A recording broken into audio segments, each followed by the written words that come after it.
और इन जालसाजों की जो डिटेल्स सामने आई वो बहुत ही इंटरेस्टिंग है। मध्य प्रदेश की पुलिस को तो यकीन ही नहीं हुआ कि ये लोग इतने शातिर हो सकते हैं, क्योंकि आदिवासी गांव से डिजिटल ठगी हो रही थी। गांव के ज्यादातर लोग यही काम करते, यही उनका धंधा बन गया है और पूरा का पूरा गांव इसमें इन्वॉल्व है। इस काम में ठगों की मदद करता है। अगर पुलिस पहुंच जाए तो महिलाएं पुलिस पर पथराव करती हैं, ठगों को भागने में मदद करती हैं। अब तक किसी राज्य की पुलिस की टीम इस गांव के ठगों को पकड़ नहीं पाई थी। कई राज्यों की पुलिस वहां गई, लेकिन उल्टे पांव वापस आना पड़ा। पहली बार मध्य प्रदेश की पुलिस ने 5 लोगों को दबोचा। मध्य प्रदेश की पुलिस पर पत्थरों की बारिश हुई, लेकिन उसने ठगों को छोड़ा नहीं। बाद में जब पूछताछ हुई तो पता लगा कि ये दूसरी और तीसरी क्लास पास हैं। ऐसे ठग हैं जिन्होंने जामताड़ा में बैठकर अकेले मध्य प्रदेश के लोगों से 8 करोड़ रुपए ठग लिए थे, यानी उनके बैंकों से 8 करोड़ रुपए गायब कर दिए थे। ये ठग इतने शातिर होते हैं कि सामने वाला इनकी बातों में आ जाता है, एक तरह से सम्मोहित हो जाता है।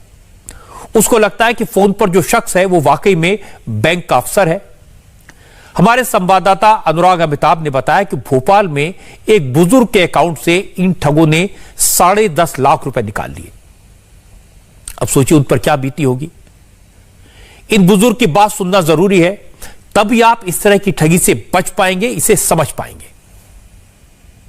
हमसे KYC का एक मैसेज आया हमारे मोबाइल पर कि आपका KYC आप इसको अपडेट कीजिए, नहीं तो कल से आपका बैंक खाता और ये पैन कार्ड वगैरह ब्लॉक कर दिया जाएगा। तो हमने सोचा कि भाई अच्छा, फिर मैंने फ़ोन लगाया कि बैंक से आया है क्या। 11 बजे की बात थी ये, तो वही 5 तारीख को 5 ये जून, हाँ। तो हम सोचे कि हमारे अकाउंट के ये अकाउंट आया होगा यहीं से, हमारे जहाँ अकाउंट है। तो मैंने देखा कि वो बोला कि नहीं, मैं तो बांद्रा कुर्ला हेड ऑफिस से बोल रहा हूँ, मुंबई के। तो आपको आज ये बंद हो जाएगा। हम बोला भाई हेड ऑफिस से बोल रहा है तो मुझे शक हुआ नहीं। तो मैंने अपना ये बताया कि ठीक है, KYC वगैरह का जो था, तो मैंने अपना आधार कार्ड और पैन कार्ड बता दिया उसको। बाद में उसने मेरे से कुछ बोला कि ये अभी जो हमने से आपसे बात हुई है वो हमारी क्लियर नहीं हो पाई, हमने ये नहीं किया। एक नंबर मैं आपको बताता हूँ, वो नंबर को आप डिटो कीजिए। तो उसने बताया, तो मैंने उस नंबर को डिटो कर दिया। फिर उसके बाद बोला कि नहीं ये हो गया, गलत हो गया, तो आप दूसरे नंबर बताइए। इस तरह से उसने वो 4-5 बार किया। फिर उसने मेरे को ये बताया कि आपका जो है ये 24 घंटे के बाद ये अपडेट होगा। तो मेरे को शक हुआ कि भाई कुछ तो गड़बड़ मेरे साथ कुछ किया है। तब तक आप OTP दे चुके थे? OTP में दे दिया था ना, वही OTP नंबर तो बता रहा था वो कि OTP आपका जो है अभी अपडेट करने के लिए ये देना है। मैं थोड़ा कंफ्यूज हो गया। हमने बोला भाई वहाँ का हेड ऑफिस का बोल रहा है तो गलत थोड़ी बोल रहा है। तो मैंने दिया, तो उसमें से निकाला। फिर मेरे को शक हुआ, उसने एक वर्ड यही बोला कि 3 दिन आपका ब्लॉक रहेगा ये। तो मैं क्या किया, फिर अपने ये लड़के हमारे हैं, इनको बोला यार ऐसा ऐसा हुआ, थोड़ा पता लगाओ। तो पता लगा, जब तक उतना उसने निकाल दिया था उसको। तो ये आपको मैसेज नहीं आया जो 27? मैसेज क्या किया कि मेरा फोन नंबर उसके पास तो था ही, कि पता नहीं कैसे ले लिया था। उसने कैसे ब्लॉक करा दिया वो हमारा, वो अपना कोई नंबर डाल दिया शायद उसमें। अच्छा, हाँ। तो आपको एक भी मैसेज नहीं? एक भी मैसेज नहीं मिला मेरे को। अच्छा, बैंक से कोई मैसेज नहीं मिला। हाँ। तो बैंक को मैसेज नहीं मिला, केवल विड्रॉवल का जो है पूरा। हाँ। बाद में ये चार्ट लेके आए वहाँ से, हाँ। बैंक से, तो 10,40,000 समथिंग 320 रुपया ऐसा कुछ उसने निकाला था। जिन बुजुर्ग की बात आप सुन रहे थे उनका नाम है देवनाथ पाठक। देवनाथ पाठक सरकारी कर्मचारी रहे हैं, नियम कायदे जानते हैं, रिटायर हो चुके हैं। और उनकी बात मैंने आपको इतनी डिटेल में इसलिए सुनाई ताकि आपको पता चल सके कि ये साइबर फ्रॉड करने वाले किस तरह अपने टारगेट को चुनते हैं, किस तरह से पढ़े लिखे लोगों को भी अपने जाल में फंसा लेते हैं। डिजिटाइजेशन के जमाने में जो लोग mobile technology, online banking, mobile banking के बारे में ज्यादा नहीं समझ पाते, इसी तरह के लोग ठगों का ज्यादा शिकार होते हैं। और ये एक एग्जांपल मैंने आपको दिया, ऐसे बहुत सारे एग्जांपल्स मेरे पास में हैं। इसलिए अगर कोई आपको फोन करके कह दे कि आपका अकाउंट बंद हो जाएगा, पैन कार्ड ब्लॉक हो जाएगा, तो परेशान ना हो, बिल्कुल ना डरें, क्योंकि डर गए तो समझो लुट गए। ठग आपसे बार बार केवाईसी अपडेशन के नाम पर आपसे ओटीपी बताने को कहेगा। अगर एक बार ओटीपी बता दिया तो सबसे पहले ये ठग आपके ट्रांजैक्शन का मैसेज ब्लॉक करेगा, जिससे आपको यह पता ही नहीं चलेगा कि आपके अकाउंट से पैसा निकल रहा है। असल में ये लोग केवाईसी अपडेट करने के नाम पर जो ओटीपी भेजते हैं, उसके जरिए पहले वो खाते से लिंक फोन को बदलते हैं, फिर अपना फोन नंबर वहां एंटर कर देते हैं, और इसके बाद जो भी ट्रांजैक्शन होगा वो अकाउंट होल्डर के पास नहीं पहुंचेगा, बल्कि ट्रांजैक्शन का मैसेज ठगी करने वालों के मोबाइल पर आता रहेगा। यानी बैंक से पैसे निकलते रहेंगे और अकाउंट होल्डर को पता तक नहीं चलेगा। अब आप ये सोच सकते हैं कि 1500 किलोमीटर दूर जामताड़ा में बैठकर इन ठगों को फोन नंबर का पता कैसे लग सकता है, उनके अकाउंट के बारे में जानकारी कैसे हो जाती है। हकीकत है कि जो ठग होते हैं उन्हें न तो यह पता होता है कि वो किससे बात कर रहे हैं, और न ही यह पता होता है कि उसका अकाउंट किस बैंक में है। पुलिस की जांच में पता चला कि ये लोग हिट एंड ट्रायल मेथड का इस्तेमाल करते हैं। फेसबुक या इस तरह के सोशल मीडिया की साइट्स पर ऐसे लोगों के प्रोफाइल ढूंढते हैं जिनके पास पैसा होने की उम्मीद होती है, और जो लोग टेक्नोलॉजी से ज्यादा वाकिफ ना हो। अगर इन लोगों के नंबर सोशल मीडिया प्रोफाइल से मिल गए तो ठीक, वरना ये लोग किसी भी कंपनी के मोबाइल नंबर की एक सीरीज को सेलेक्ट करते हैं, शुरू के 6 डिजिट उससे ले लेते हैं और फिर आखिरी 4 नंबर रैंडमली लगाते हैं। जिसका फोन लग जाए उससे सीधा कहते हैं कि खाता बंद होने वाला है, उसने केवाईसी नहीं करवाया है, उसका खाता ब्लॉक किया जा रहा है। अगर कोई डर गया, उसने इनको अपने खाते के बारे में जानकारी दे दी, तो उसके खाते से सारे पैसे गायब हो जाएंगे। अगर किसी ने इन लोग को डांट दिया तो ये लोग गालियां भी देते हैं, धमकाते हैं और फोन काट देते हैं। जब देवनाथ पाठक की शिकायत पर भोपाल पुलिस की साइबर सेल ने जांच शुरू की तो पता चला कि देवनाथ के खाते से पैसे 8 अलग अलग बैंक अकाउंट में भेजे गए थे। सारे के सारे बैंक अकाउंट जामताड़ा से ऑपरेट हो रहे थे। इसी के आधार पर पुलिस जामताड़ा पहुंची, 5 आरोपियों को अरेस्ट किया। इनके पास से दर्जनों मोबाइल फोन, 11 एटीएम कार्ड और 50 सिम कार्ड बरामद हुए। इनका मोडस ऑपरेंडी तो खैर बहुत ही टिपिकल है, जो पास्ट में भी काफ़ी बार होते आया है, बट इनका मैग्नीट्यूड बहुत ज़्यादा है। इट मीन्स कि इन्होंने सक्सेसफुली बहुत समय तक ये किया है, और कई बार इन्होंने पुलिस का जो अरेस्ट है उसको इवेड किया है। जो इनका काम करने का तरीका है वो OTP फ्रॉड ही है, जिसमें ये लोग लोगों को कॉल करते हैं और कहते हैं कि आपका ATM कार्ड ख़राब हो गया है, या फिर आपके बैंक में कोई चेंजेस है जिसको रेनोवेट कर, जिसको चेंज करना है, और ये कह के वो लोग मल्टीपल टाइम्स पासवर्ड OTP ले लेते हैं और इस तरीके से ठगी करते हैं। ये वाला जो केस है, इंटरेस्टिंगली इसमें अमाउंट काफ़ी बड़ा था। यूजुअली लोग 1000-2000, इसके बाद पीपल रियलाइज की चीज़ें गड़बड़ है, या फिर 10-20 हज़ार के बाद। ये वाला जो केस था, इसमें ऑलमोस्ट 10 लाख के आसपास के पैसे इस व्यक्ति से निकाले गए थे। ये जो है BHEL के एम्प्लॉई हैं, और इनके पास 27 टाइम्स कॉल कर इनको अलग अलग बहाने बनाकर इनके पास से पैसे लिए गए। ये हमारे पास अराउंड कुछ समय पहले ही कंप्लेंट आया था, तो इसका संज्ञान साइबर सेल में लिया गया, और उन्होंने बहुत अच्छे से काम करते हुए जामताड़ा में जाकर और आसनसोल इन एरियाज में जाकर रेकी करने के बाद इस गैंग को पकड़ा है। जो लोग ठगी में पकड़े गए हैं उनके बारे में आप सुनेंगे तो हैरान हो जाएंगे। आप सोचेंगे कि भाई जो ऑनलाइन ठगी करते हैं वो काफी पढ़े लिखे होंगे, कंप्यूटर सेवी होंगे, एक्सपर्ट होंगे, लेकिन पुलिस ने जिन लोगों को पकड़ा है उनमें से एक ठग सिर्फ दूसरी क्लास पास है और दूसरा तीसरी तक पढ़ा है, एक 8वीं तक। हां, 2 लोग पढ़े लिखे मिले, एक बीटेक है और एक ने LLB की हुई है। पूरे गैंग में सबका रोल फिक्स्ड है। जैसे मोहम्मद अफजल, ये 3rd क्लास पास है, इसका काम था बैंक अकाउंट और सिम कार्ड का इंतजाम करना।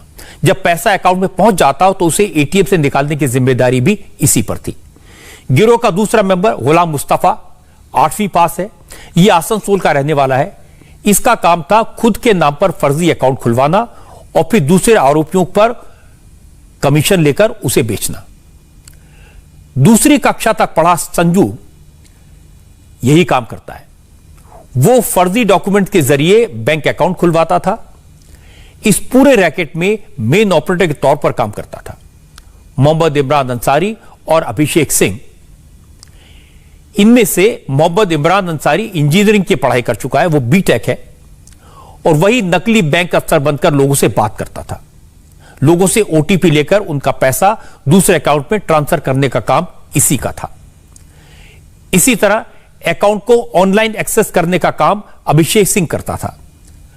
अभिषेक वकालत की पढ़ाई कर चुका है, एलएलबी कर चुका है, लेकिन अब सवाल यह है कि उनके पास ये बैंक अकाउंट कहां से आते थे? तो यह काम मोहम्मद अफजल, गुलाम मुस्तफा और संजू देवनाथ करते थे। ये लोग जामताड़ा और आसनसोल के पिछड़े गांव के गरीब लोगों के बैंक खाते खुलवाते थे और फिर इन खातों का इस्तेमाल, इन अकाउंट्स का इस्तेमाल ठगी के पैसे को ट्रांसफर करने में करते थे। इसके बदले में गांव में रहने वालों को हर महीने 10,000, 15,000 की रकम दे दी जाती थी। जिनके नाम पर अकाउंट खुले होते हैं, चूंकि गांव वालों की भी कमाई हो रही थी, इसलिए जैसे ही पुलिस इन ठगों को पकड़ने के गांव में पहुंचती है तो गांव वाले ठगों का बचाव करते हैं। गांव की महिलाएं सामने आ जाती हैं, दीवार बना देती हैं, पुलिस की टीम पर पत्थर फेंके जाते हैं। भोपाल से जो टीम इन आरोपियों को पकड़ने गई थी उसके साथ भी ऐसा ही हुआ। उस पर भी पत्थर फेंके गए, उसे भी महिलाओं ने रोकने की कोशिश की। जब पुलिस वहाँ पे पहुंची तो पुलिस ने वहाँ पे देखा कि काफ़ी अधिक उसमें मतलब गांव के 80% लोग साइबर फ्रॉड करते हैं जी, और जिसमें कि ओटीपी काम चलता है, खाता बेचने का, खरीदने का काम चलता है, इसके अलावा फर्जी सिम कार्ड्स का काम चलता है। जब ऐसा देखा तो उसके बाद में जितने भी लोग ऐसा करते हैं और अपने प्रकरण के संबंध में जो लिखते हैं उनको अपने गिरफ्तार किया है।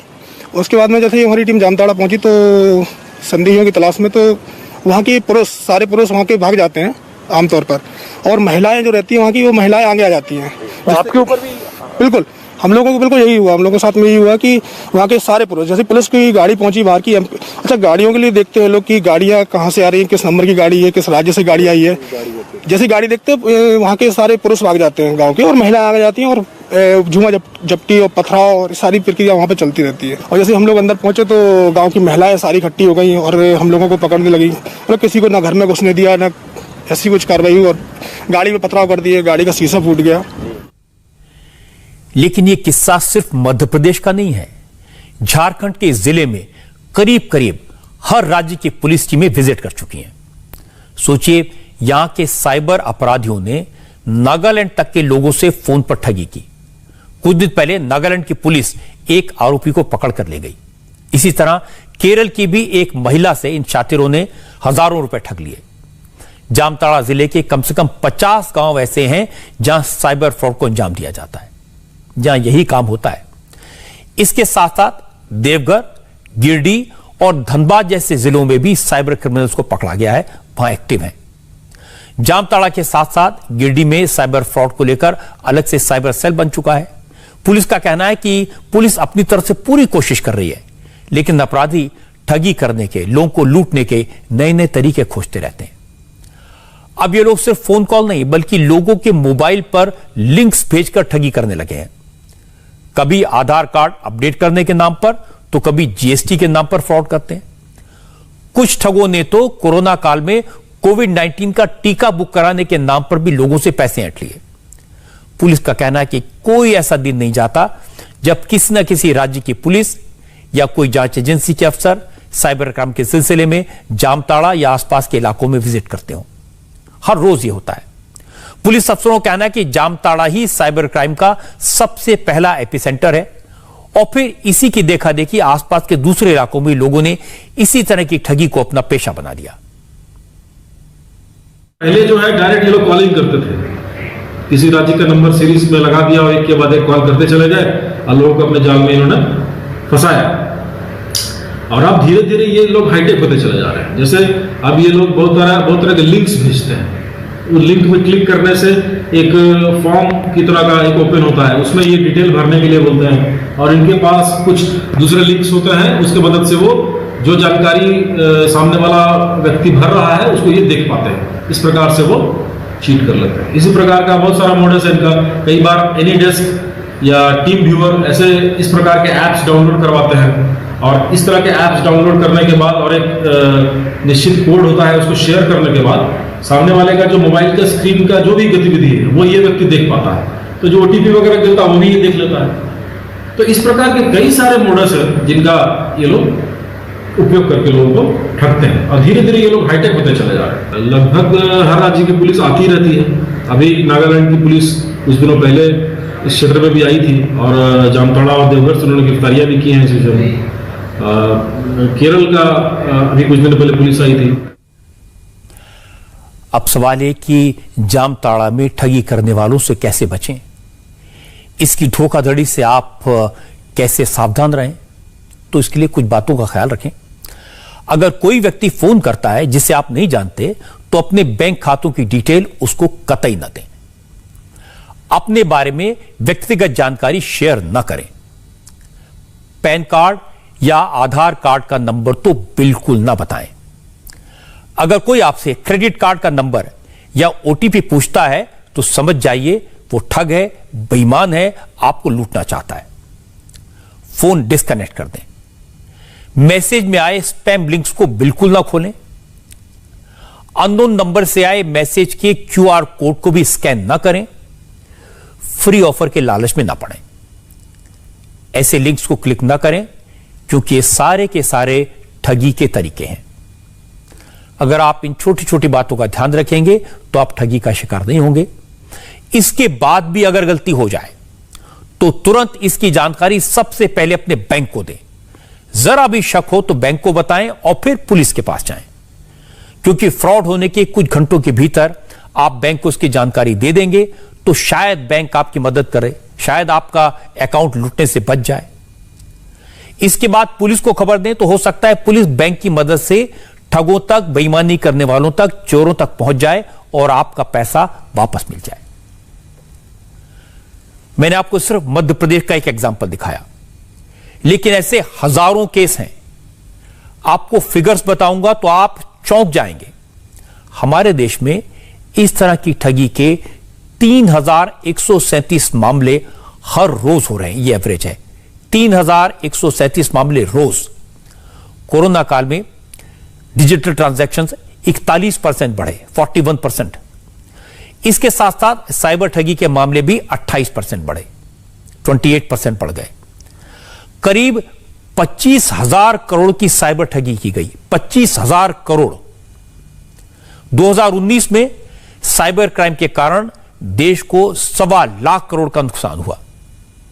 यह कोई छोटी रकम नहीं है, 1.25 लाख करोड़ रुपए साइबर क्राइम की वजह से लूटे गए। इसीलिए मैंने इतने डिटेल में आपको बताया यह खतरा कितना बड़ा है।